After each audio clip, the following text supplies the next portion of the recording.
Good afternoon. I'm Miss Eubanks, and today I'd like to share with you all some writing samples from my seventh grade math most recent benchmark, the benchmark 3. The question that is the focus of today is question number 14 on the benchmark.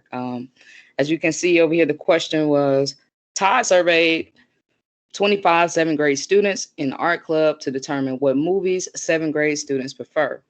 Explain why this is not an appropriate sample to use to infer the preferences of all seventh grade students. Secondly, describe a better sampling method. So the first student I would like to highlight that did a great job as far as referencing this question is from my accelerated math class, Isaku. And his response was, this is not an appropriate sample to use to infer the preferences of all seventh grade students because it wasn't a random selection. He specifically chose students from the art club, not to mention only 25 students cannot accurately determine the whole 100 plus population of the students. Now, to break down his response, we've worked on constructive responses all year long in math, developing their writing in math as far as their responses and being able to explain their thoughts in writing. The first most important thing is, of course, restating the question so that you are sure that you are answering what's being asked of you. So as you can see, Isaku did exactly that. He restated why it wasn't an appropriate sample to infer any preferences of the entire seventh grade student body.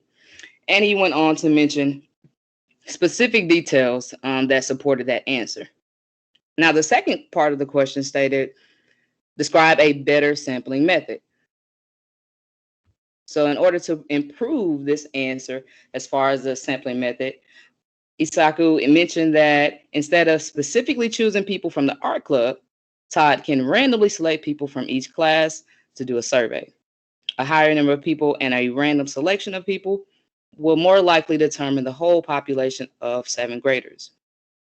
Okay, now this was, of course, my accelerated course, my accelerated class. So I also want to show and highlight a general math student. So we focus on this in accelerated as well as general math, building our writing skills.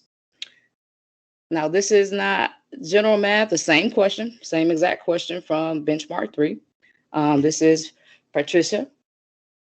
And her response, again, was identical to Isaku's, restating what is asked of you. So restating the beginning of that question of why this is not an appropriate sample to infer the preferences of seventh graders. She stated because the students in the art club are mostly interested in art. So their movies, of course, would be similar. So Todd should try to survey different clubs to differentiate the movie types that all students prefer.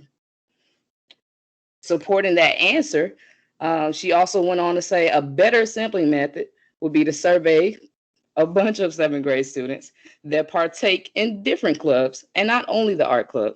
Also, Todd can survey seventh grade students that are in different classes to reach a variety of preferences of each seventh grade student.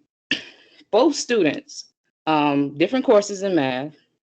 However, they're taught the same rigor when it comes to constructive response as far as the expectations.